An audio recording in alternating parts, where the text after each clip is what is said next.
My name is Krista, and by the time I hit 30, I had learned one thing about my family. Kindness only mattered when it made my sister look good. Her promotion party at my mother's house was just another stage for her. I showed up late in my work clothes, carrying 2 bags of takeout because I knew there was not much in my mother's fridge. As soon as I stepped into the kitchen, eyes dropped to the bags in my hands. My sister stood by the counter with a glass of wine, like she owned the room. She glanced at the food, then at me, and a sharp smile moved across her face. "You're less useful than a homeless person," she said. "At least they know they're pathetic." Laughter cracked through the room. My mother covered her mouth like she was embarrassed, but she did not tell my sister to stop. A fork clinked against a plate in the next room. Then even that small sound went quiet. Heat moved up my neck, but I did not defend myself. I did not remind them who brought over groceries when money was tight, or who had spent years quietly fixing their problems. I set the bags on the counter, said a calm, "You're welcome," and walked out without taking off my coat. 2 weeks later, the version of my sister from that celebration was gone, and the life she had been so proud to show off was coming apart. Before I tell you what she said next, and what happened after I walked out, tell me, what time is it for you right now? And where are you watching from? I am curious to see how far this story will travel. The next morning, the light coming through my blinds felt harsher than usual. I lay there for a while, shoes still by the door, coat still hanging where I had dropped it the night before. My phone sat on the nightstand, face down, vibrating every few minutes until the battery warning finally cut through the quiet of my apartment. When I turned it over, the screen was full of messages. My mother, Sandra, had sent a short line about how I should not take things so seriously. My father, Todd, had added a thumbs up to her text, as if that somehow counted as support. There was a group thread full of pictures from the celebration. My sister, Valerie, grinning beside a grocery store cake, one hand lifted in a mock toast to her new era. My niece, Cassidy, wedged into her side with a strained half smile that did not reach her eyes. I scrolled through them slowly. No one asked whether I made it home safely. No one mentioned the food I had carried in, or the fact that I had left without a plate. It was as if I had existed last night only as a prop. A pair of hands delivering dinner so Valerie could bask under better lighting. The more I looked at the photos, the more staged the entire evening felt, like she was pressing on a bruise just to see how deep it went. I tossed the phone onto the bed and went to make coffee. The kettle took forever to boil, or maybe my thoughts just moved too fast for it. Life did not pause because my family had reminded me where I stood. My rent was still due. My deadlines were still waiting, and the clients whose files sat in my bag still needed answers. I had built a world outside that house, one spreadsheet, one late-night email at a time, and it did not care whether my sister believed I was useful. By mid-morning, I was at my desk in the small office where I worked, a converted storefront tucked between a laundromat and a tax service. We helped people keep their housing when paperwork or payments threatened to push them out. It was not glamorous, and no one threw parties when we kept a roof over someone's head, but it mattered to me in a way my family never understood. Valerie liked titles and photos with ribbons. I liked seeing a mother sign a renewed lease without shaking. I tried to focus on the stack of files in front of me, yet my mind kept drifting back to the contrast between my job and my sister's new position. Her promotion had put her in charge of a program that touched the same neighborhoods I spent my days in. She had bragged for weeks about being the face of a community partnership, but she never asked how any of it worked on the ground. For her, it was another bullet point on a resume, another reason for our mother to brag in the church lobby. It would have been easier to tell myself that last night was just one more small humiliation in a long line of them, that Valerie's words were just noise. I tried to file the memory away with all the others, the scholarship dinner where she accepted an award, without mentioning that the essay had been edited on my laptop. The time our parents paid off her credit card debt and called it support, then lectured me about saving when I bought a secondhand car in cash. I could feel myself slipping back into that old role, the one where I swallowed everything and kept showing up anyway. A soft chime broke through my thoughts. A new email slid into my inbox, flagged as important. The sender's name was unfamiliar, but the subject line was not. It mentioned the same program Valerie now ran, and beneath that, the words documentation review and prior contracts. For a moment, I just stared at it, hand hovering over the trackpad, a thin current of unease starting at the base of my spine. I told myself it was probably nothing more than routine paperwork, just another request in a week full of them. Still, my hand did not move right away. The cursor blinked over the unopened message while the office hummed faintly around me, printers whirring and a distant dryer thumping through the shared wall. Outside, buses came and went on their regular routes, carrying people who would never know my name and would never see the way my shoulders tightened at one short subject line on a weekday morning.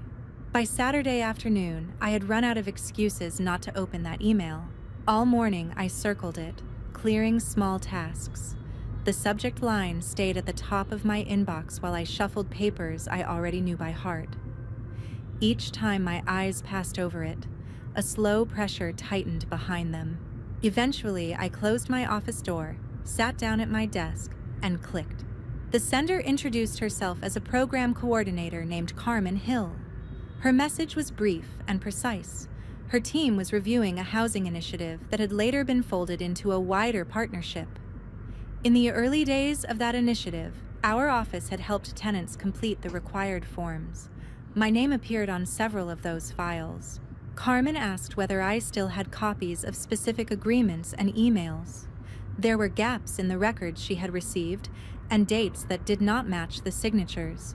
The neutral wording carried its own warning. Reviews like this did not appear by accident. Someone had decided the details mattered enough to pull old paperwork out of storage. I wrote back that I kept thorough files and would check both our cabinets and the external drive we used for closed cases. After a moment's hesitation, I added my cell number. If she was working on a weekend, she probably did not want to wait days for a simple confirmation. When I hit send, the room felt smaller. The program she mentioned was the same one my sister Valerie had turned into a personal success story, the one she said she had rescued and streamlined. Carmen's email suggested that part of that polished narrative might look different under a harsher light. I went into the file room, a narrow space with metal cabinets and a humming overhead fixture. Boxes from 2 summers ago lined the bottom shelf. I dragged 2 of them to the floor and sat on the thin carpet, moving through folders until dust settled into the creases of my fingers. Names I recognized passed under my hands. Families who had brought in eviction notices and pay stubs, trying to understand forms written in a language that felt designed to keep them out. Each folder held a trail of decisions, emails printed out, notes in my handwriting, copies of agreements with the program logo stamped at the top. Near the bottom of the second box, I found the batch Carmen had listed. Intake forms stapled to agreements. Signatures in blue and black ink. Dates, case numbers, approval codes. On several pages, someone from the agency side had added comments in tighter script, urging faster processing so targets could be hit before the quarter closed. Back at my desk, I spread the stack across the surface. At first glance, everything looked ordinary. The tenants had been approved, payments had gone through. The more closely I read, the more small details caught my attention. A reference number that did not match our database. A packet missing a standard page. A note about a landlord receiving confirmation before a tenant had actually signed. It would have been easy to shrug and call it office noise. Programs tied to public funds, though, did not leave much room for sloppy once auditors started asking how and when decisions were made. My phone buzzed against the desk. An unfamiliar number lit up the screen. I almost let it ring out. Then I answered. Carmen's voice sounded like her email read, steady, measured, with a patience that did not quite hide the urgency underneath. She thanked me for responding and asked what our office had handled and what had arrived already filled out. As we spoke, I moved through the agreements while she described the gaps her team kept finding. Files mentioned in summaries that no one could locate. Payments that appeared in one ledger and not another. Adjustments made after the fact with no explanation in the notes. She never used dramatic words. The pattern was enough. By the time we ended the call, I had agreed to scan and send her everything tied to that first group of tenants. I set my phone down and looked at the papers across my desk. Whatever was happening around that partnership had started long before my sister's party, and sitting in that small office with old signatures spread out in front of me, I knew looking away would not keep me out of it. On Monday, the office felt different before I even unlocked the door. I turned the key, woke up the machines that had rested all the weekend, and sat at my desk with a knot forming behind my eyes. My inbox had grown since Saturday, but the message from Carmen sat near the top, flagged and waiting. She thanked me for the scans I had sent and said her team had gone through them line by line. There were more questions now, not fewer. A few minutes after I answered, she suggested a video call, so we would not have to trade careful emails every time a new inconsistency appeared. When her face came up on my screen, she looked exactly how she had sounded, organized and alert. Behind her was a plain wall and a corkboard of notes, the background of someone who rarely lost track of anything. She shared her screen and pulled up a spreadsheet that labeled each case by date, address, and funding source. Some rows were highlighted in pale yellow. Those were tied to our office. Others were marked in darker shades, indicating later phases of the program after it had been folded into a wider partnership. At first, it was just numbers. Then she overlaid another document, an internal summary praising a turnaround in efficiency after a new manager took over. The language matched phrases I had heard at my mother's house about cutting through red tape and hitting goals ahead of schedule. I did not have to see the name to know who that summary was talking about.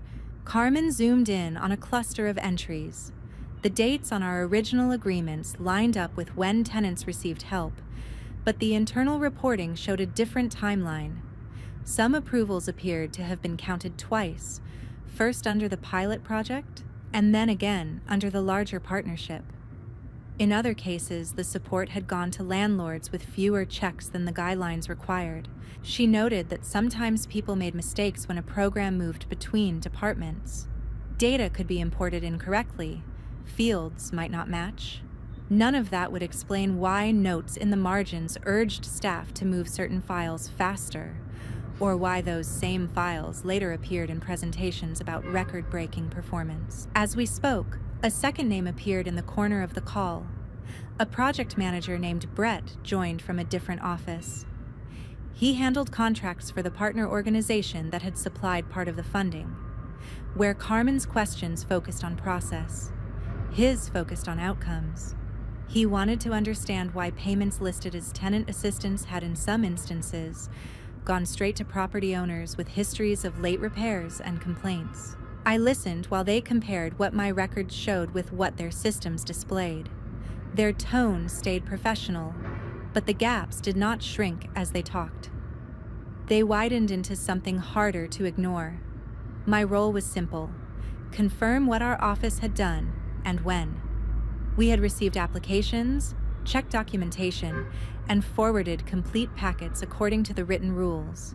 We had not altered dates or reclassified anything.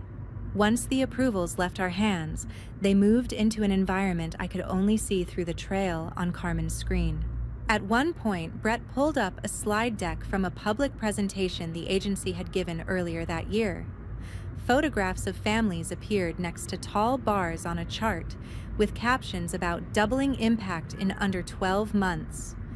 In the corner, small print credited the leadership of a new director overseeing the partnership. I recognized Valerie's title even before I saw it fully. There was no accusation in the way Carmen and Brett walked through the material, yet the implication settled on its own. The success story my sister had wrapped herself in depended on numbers that did not withstand close attention. Behind every extra percentage point, there was a real person whose case might have been counted in ways they never agreed to. When the call ended, we agreed that I would assemble a complete packet of everything our office had ever touched for that program. Copies of emails, intake notes, signed pages, timestamps from our system. Carmen would cross-check them with what her team had and let me know if more discrepancies surfaced. After I closed the laptop, the office felt smaller. My desk was covered in stacks of paper that no longer felt like routine casework. I gathered the first stack into a neat pile and reached for an empty folder, knowing that whatever this turned into, my part would be to make sure the story in those forms could not be rewritten without the facts. 2 days later, a calendar alert appeared at the top of my screen just after lunch. The agency's internal review unit had scheduled a joint meeting about the housing partnership and marked my attendance as required. I closed our front office for the afternoon, turned the sign to "Back Soon," and updated the voicemail greeting. Turning away walk-ins never felt good, but the review had moved close enough to my work that pretending it was distant was no longer honest. I slid the folder of original agreements into my bag and took the bus into the center of the city. The building in the invitation was glass, steel, and badge readers. A guard checked my ID and printed a visitor sticker that curled at the edges. Upstairs, a receptionist from the review unit led me into a conference room with a long table and a screen at one end. Carmen sat near the middle with her notebook already open. A woman from the review unit had a folder of printed emails in front of her. Brett took a seat across from them with a slim stack of documents. A fourth reviewer joined by video on the screen, their face framed by the agency logo. After a short introduction, they asked me to place my folder on the table. The review officer said they wanted to confirm how the pilot phase of the program had operated before they moved deeper into decisions made later. We started with that. I described how our office had received applications, checked eligibility, and forwarded complete packets. Carmen compared my answers to her spreadsheet. The questions stayed narrow: dates, signatures, codes. Nothing in our part seemed to surprise them. Once they were satisfied that our work matched the written guidelines, they shifted to the documents they had collected from the agency. Internal email threads appeared on the screen. Managers discussed realigning outcomes and maximizing impact by moving certain approvals under different funding categories. The language sounded strategic, but the pattern was simple enough.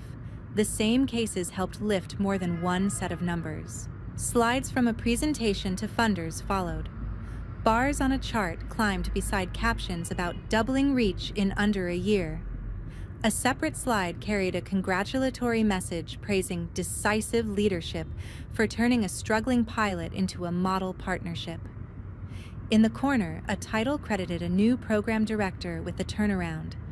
It was the same title my sister, Valerie, had been celebrating at my mother's house. No one around the table spoke her name. They did not have to. The review officer walked through the sequence suggested by the documents. Reclassification notes, updated charts, talking points prepared for community meetings. Brett outlined what could happen to future funding if those polished results could not be traced back to solid records. Carmen highlighted entries where the public story diverged from the dates and amounts on actual approvals. My part of the conversation narrowed to a single task. They asked which figures on those charts could be tied directly to applications our office had processed under standard rules, without double counting or creative labels. I answered by pointing to case numbers and describing the steps attached to each one. On their laptops, the information lived in columns. In my mind, it still lived in the faces of tenants who had sat in our waiting area clutching folders and overdue notices. Near the end of the meeting, the review officer summarized what would happen next. Their unit would request additional correspondence from the period when the partnership expanded and new leadership took over. Staff who had held supervisory roles would be interviewed. Any approvals linked to questionable classifications would be pulled for closer examination. Carmen might contact me again if new gaps appeared when those records arrived. They slid a short statement across the table asking me to confirm that the documents I had provided matched what our office kept on file. I read it, signed at the bottom, and dated the page. No one asked me to explain why any of the choices on the screen had been made. They only wanted the paper trail to stand on its own. When we finished, they walked me back into a hallway lined with framed photos of ribbon cuttings and oversized checks. I peeled the visitor sticker from my shirt while I waited for the elevator. Outside, the noise of buses and traffic wrapped around me as I stood on the sidewalk with the folder under my arm, aware that the confident version of my sister shown on those slides now sat under the same fluorescent light that had just turned celebration into evidence. By the end of the second week, the review was no longer just a line in my inbox. It had started to press against my family without them knowing where the pressure came from. Valerie stopped posting photos from work. The stream of curated updates went quiet. My mother, Sandra, usually quick to forward every announcement, had nothing new to send.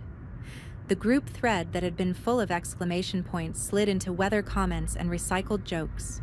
I did not ask what was happening. I went to the office, answered calls, and kept my eyes on the files in front of me.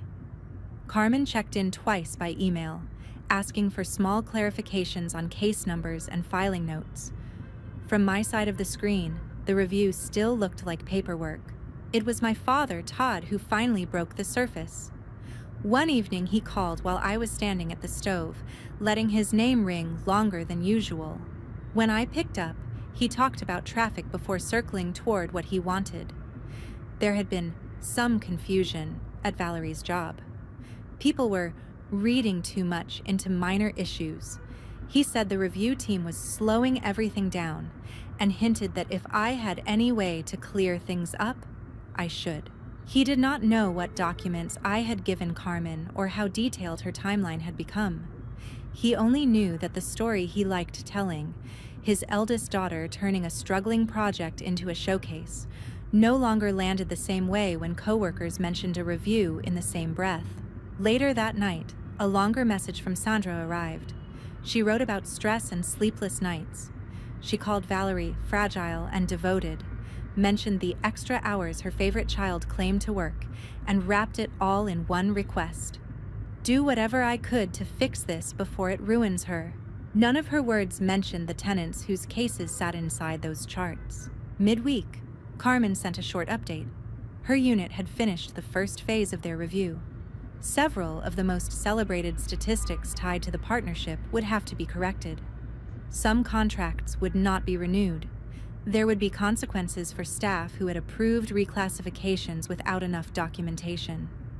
She did not list titles, only thanked me again for keeping complete records when our office had handled its part. News reached my family from a different direction. A local outlet ran a short piece about the agency adjusting earlier claims about a housing program. The article did not accuse anyone of criminal behavior. It did, however, note that reported outcomes had been overstated and that leadership changes were likely. A photo from a community event sat beside the text. In the background, at a podium, Valerie smiled at someone out of frame. That evening, Valerie called 3 times. I let the phone ring. The calls turned into a stream of messages. She wrote that jealous people were weaponizing paperwork, that politics were involved, that the review was a witch hunt. She accused me of feeding drama by cooperating. When that failed to pull a response, she shifted tone, reminding me of childhood memories and saying family should stand together when outsiders attacked.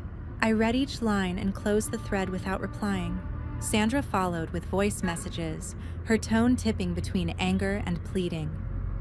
She said Valerie had been asked to step aside while the agency sorted things out.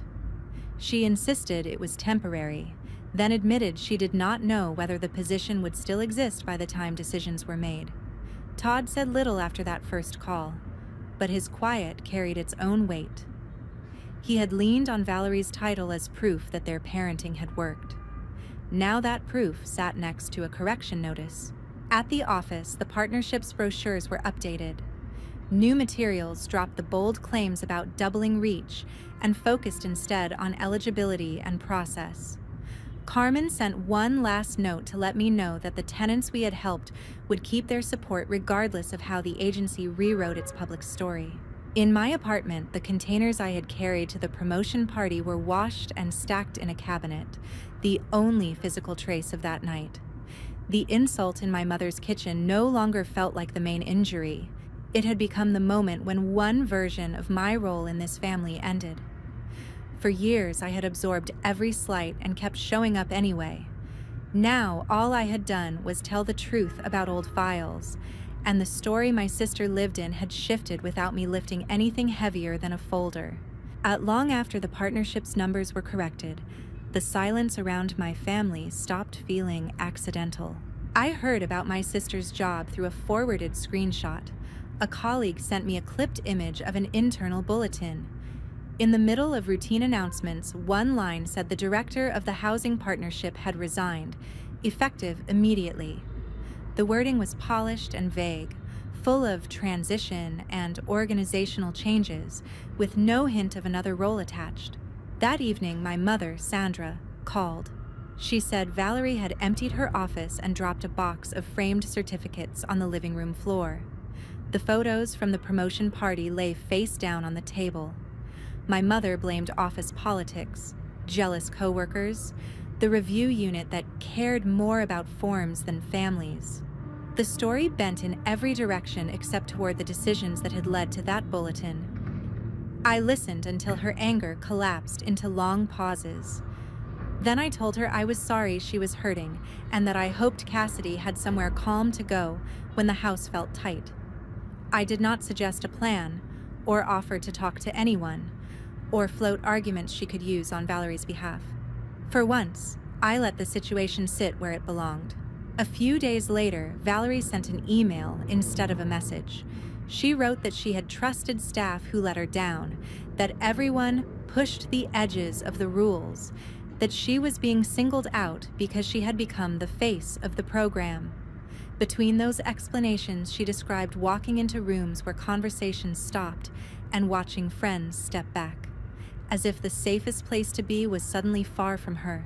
Near the end, she turned toward me.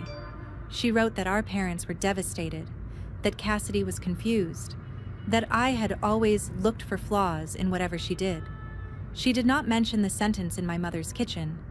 She did not mention the tenants whose cases had been counted twice. The closest she came to responsibility was a single line about misjudging how the numbers would look from the outside. I answered that night. My reply was brief. I told her that when the review unit asked what my office had done, I told the truth. I said their questions were not about our childhood, but about public funds, signatures, and people who could not afford to be turned into talking points. I added that, until she could discuss what happened without treating every fact as an attack, I would not keep acting as a buffer between her and the world she had shaped for herself.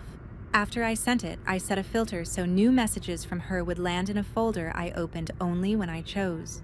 The only person I answered quickly after that was Cassidy. She started sending photos of school projects, a drawing of a dog, short videos of chalk pictures on the sidewalk outside my mother's house.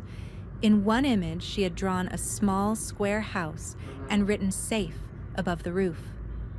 When I asked where the idea came from, she said a teacher had told them good rules were like walls that kept people from being shoved out of the places they called home.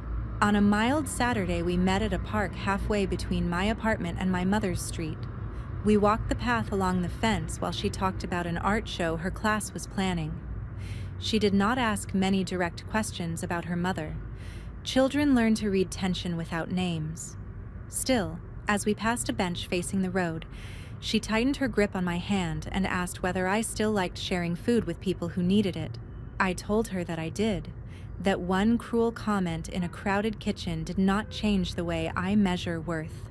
Some lives are tracked in spreadsheets and meetings, but that does not make the person at a freeway exit less real, or the neighbor behind on rent less entitled to someone who reads the fine print carefully. I said there is nothing embarrassing about needing help. The only shame sits with people who build their confidence on pretending they never will. When I think about the promotion party now, the words themselves are not what stay with me. It is the ease of the laughter, the way a room full of adults accepted the idea that needing help made someone beneath them. My sister's fall did not come because I set out to ruin her. It came because the story she told about herself could not stand next to the records that already existed once someone finally insisted on lining them up.